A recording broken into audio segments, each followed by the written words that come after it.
picture a garden. Not a garden with trimmed hedges and a gravel path. Not a park with benches and iron fences. Something older, something wilder. A place where the air itself was different, where every tree produced food without effort, where every creature moved without fear, where a man and a woman walked in the cool of the day and heard footsteps that were not their own. The Bible calls it Eden. And for as long as human beings have been reading Genesis, they have been asking one question that never quite goes away. Where was it? Not where was it spiritually? Not what did it symbolize? Where was it on a map?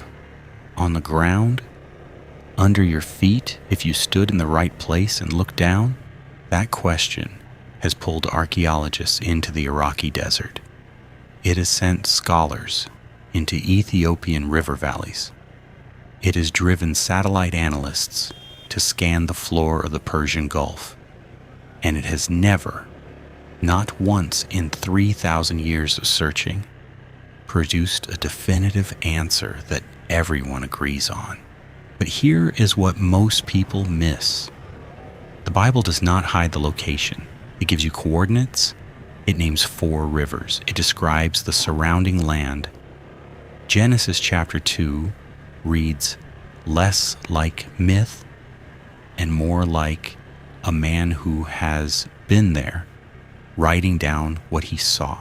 And there is a dry riverbed under the sands of Arabia that satellites only found in 1993. It stretches for 600 miles. It has been dry for at least 4,000 years. And if one archaeologist from the Smithsonian Institution is right, that riverbed changes the entire conversation about where paradise once stood. We will get there. But first, the text itself. Open your Bible to Genesis chapter 2, verse 10. Read it slowly. A river watering the garden flowed from Eden. From there, it was separated into 4 headwaters. Read that again. One river flows into Eden, then it splits into 4. Most people gloss over this verse on the way to the names. But this single verse is the entire geographic puzzle compressed into one sentence. A river comes in from somewhere. It passes through the garden. Then it divides. And the 4 rivers that result are, according to the Bible, like the Persian, the Gihon, the Hiddekel, and the Euphrates. The Hiddekel is the Tigris. That translation is confirmed in other Old Testament passages and in ancient Akkadian texts. The Euphrates you already know. It still flows today through Turkey, Syria, and Iraq. These are real rivers. You can stand on their banks. You can drink from them. But the Persian and the Gihon, those names appear nowhere else in ancient geography with any certainty. The Persian winds through the land of Havilah, where there is gold. The Gihon winds through the entire land of Cush. 2 identified, 2 missing. And the place where all 4 rivers meet, that is where the garden was. Stay with me. Because the problem is not finding the rivers. The problem is that no place on earth today has a single water source that splits cleanly into the Tigris and the Euphrates and 2 other major rivers. That geography does not exist. Not in Iraq, not anywhere. Which means either the text is figurative or the world has changed. The Hebrew word at the root of Eden, Eden, written with 3 ancient letters, carries 2 possible meanings depending on which language you pull it from.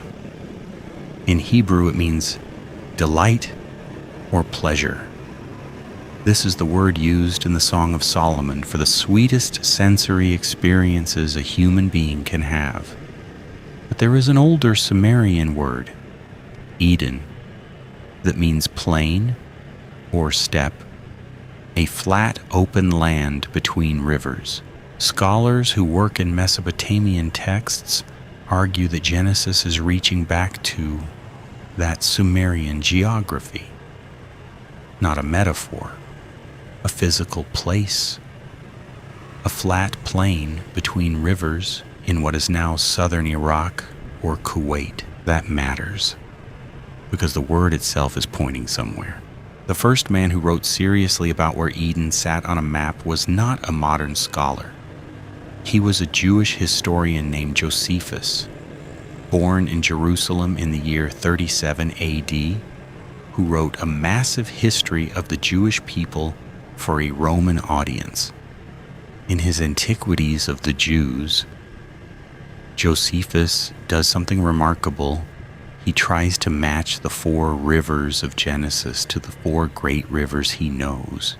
The Tigris and the Euphrates, those he accepts easily. They're still there. But for the Pishon and the Gihon, watch what he does. He identifies the Gihon as the Nile and the Pishon as the Ganges. The Nile and the Ganges. If you draw those rivers on a map, you realize what Josephus was saying. He was placing Eden at the center of the entire known world. The garden stood at the hub of 4 rivers running to the 4 corners of civilization. Egypt to the southwest, Mesopotamia in the center, India to the east. He was not describing a location, he was describing the source of everything. Whether he was right is a different question. But notice what Josephus was doing. He took the text seriously. He believed the rivers were real. He was not reading allegory. He was reading geography, and he was trying to make it work with the world he knew. For most of Christian history, the answer seemed obvious. Look at a map. Find the Tigris. Find the Euphrates. They both rise in the mountains of eastern Turkey and flow southeast toward the Persian Gulf. In ancient times, before centuries of silt and shifting channels, they converged near the southern tip of what is now Iraq. That region, lower Mesopotamia, modern-day Kuwait and southern Iraq, was the cradle of the oldest human civilizations we have ever found. Sumer, Akkad, Babylon, the first cities, the first written language, the first law codes. If civilization began anywhere, it began here. And if civilization began here, maybe Eden did too. This is the Mesopotamian theory. Its most serious modern champion was a man named E.A. Spicer, an archaeologist and biblical scholar at the University of Pennsylvania who spent decades excavating in Iraq. Spicer argued that the Garden of Eden sat somewhere near the head of the Persian Gulf, at the ancient confluence of the Tigris and Euphrates. He pointed to the fact that Genesis 2 describes a well-watered plain, rich with minerals and gold, and that ancient Mesopotamian texts describe exactly that kind of land in the deep south of Iraq. It is a compelling case. For a long time, it was the scholarly consensus. But it has one problem nobody has ever solved. The Tigris and the Euphrates do not split from a single river. They rise from separate sources in separate mountain ranges, hundreds of miles apart. Genesis says, one river flows into Eden and then divides into 4. The Tigris and Euphrates flow toward each other and merge. That is the opposite of what Genesis describes. The rivers are going the wrong direction. Spicer knew this. His answer was that the geography of Genesis describes an ancient memory of a landscape that may have functioned differently in a different era. But that answer quietly concedes the central problem. The map does not match. Pay attention to this. because the second major theory does something bold. Instead of starting with the Tigris and Euphrates and working outward, it starts with the Gihon. Genesis says the Gihon winds through the entire land of Cush. In Hebrew, Cush almost always refers to the region south of Egypt, Ethiopia, Sudan, the Upper Nile Valley. And if Cush here means Ethiopia, then the Gihon is the Nile. That is exactly what Josephus said.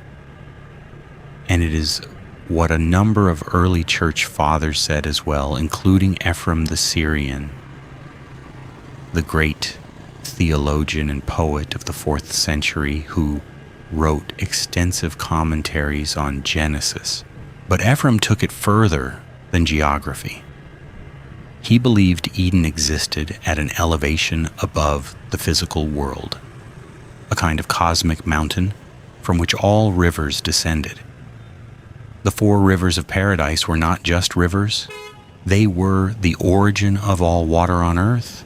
Eden was not in Iraq or Ethiopia. It was above both. It was the source before the source. This sounds mystical. And in Ephrem's framework, it partly was. But it was also his honest attempt to solve the same impossible problem everyone runs into. No single place on earth today produces 4 rivers that match Genesis. So either the text is symbolic, or the world we're looking at is not the world the text was describing. And this is where it gets remarkable, because there is a third possibility, one that most Sunday school classes never mention, one that reframes the entire search.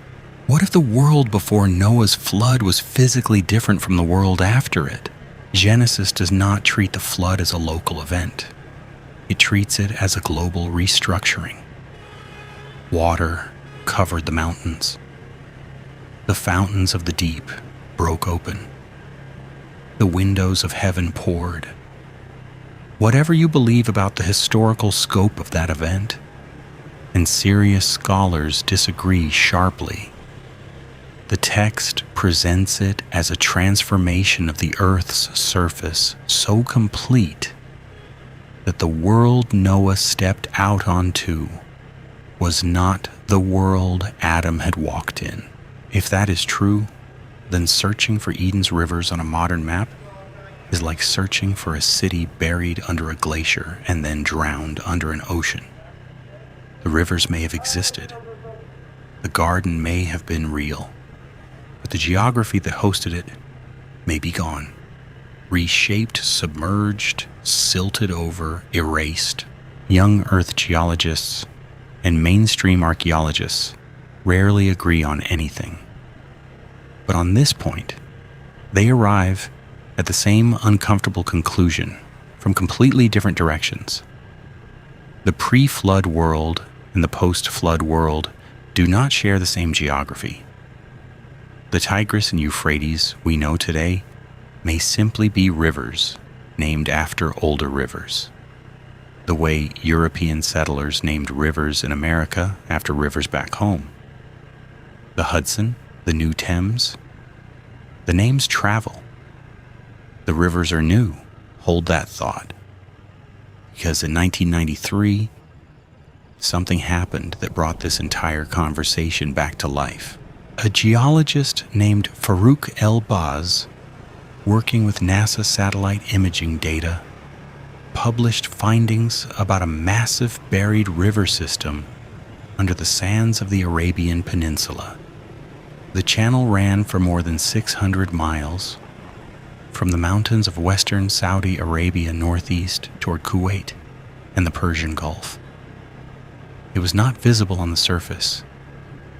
It had been dry for somewhere between 4,000 and 6,000 years.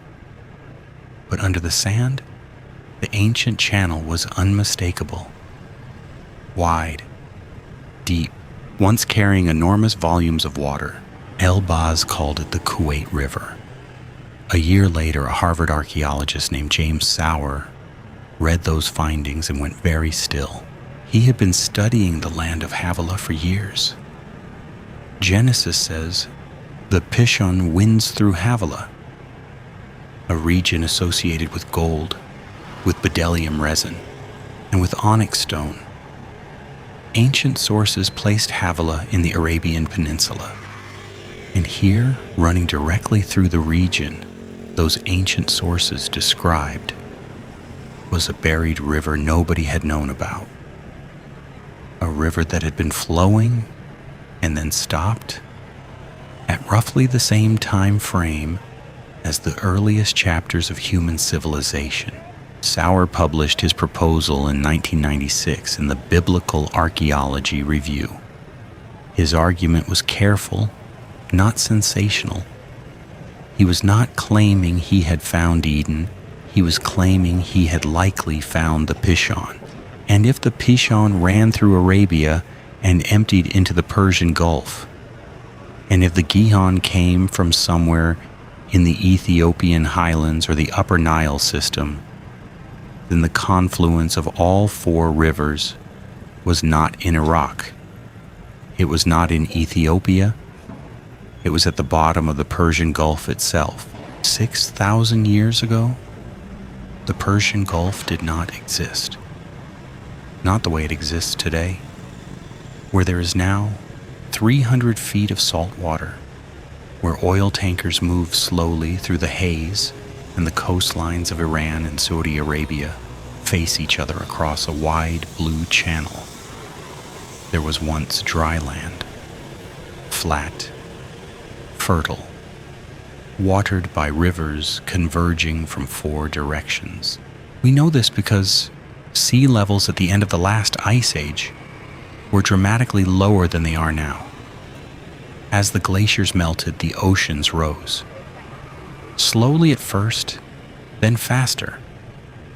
And the low-lying plain at the head of the Gulf, the plain that ancient Sumerian texts called the land of the gods, the place where kingship first descended from heaven, filled with water, not in a day, over centuries, but it filled.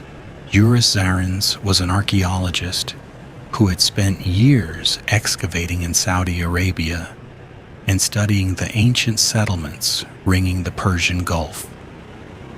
When he read Elbaz's satellite findings and Sauer's identification of the Pishon, something clicked into place that he had been circling for a decade.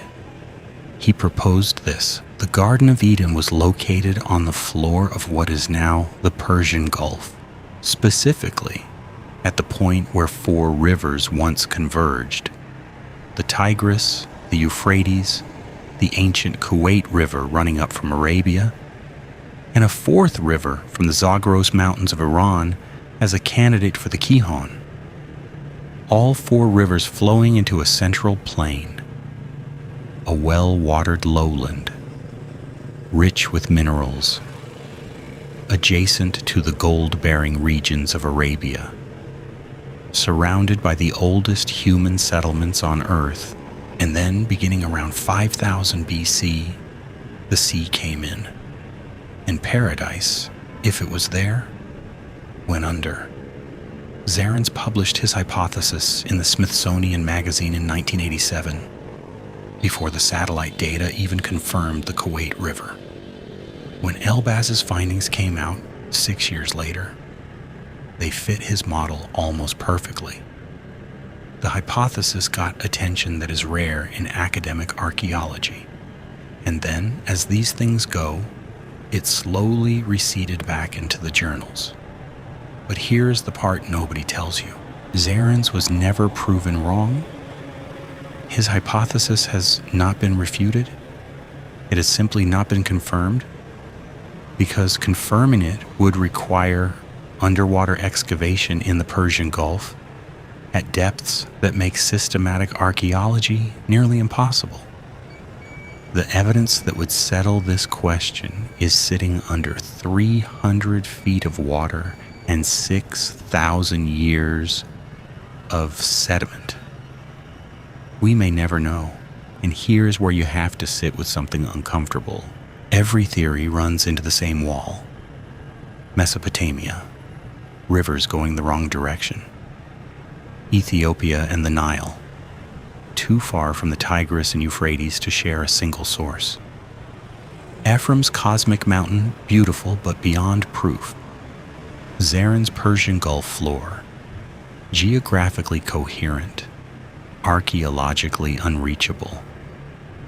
And behind all of it, the possibility that a global catastrophe rearranged the very landscape the original text was describing, leaving us with river names that map onto a world that no longer exists.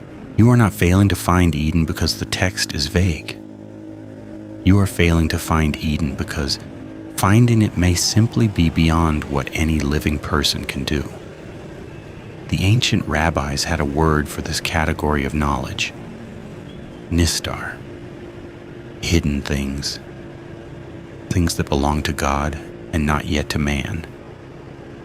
Deuteronomy 29 says, "The secret things belong to the Lord. The revealed things belong to us." Eden, it seems, sits on the hidden side of that line. But notice what this means. The geographic precision of Genesis 2, the 4 rivers, the named lands, the mineral deposits, that precision is not the mark of mythology. Myths do not give you wrong GPS coordinates. Myths do not name specific rivers and specific minerals in specific regions that can be cross-referenced against satellite data 4,000 years later. The fact that Genesis is hard to locate is not evidence that it is fiction. It is evidence that it is describing something real that time has buried.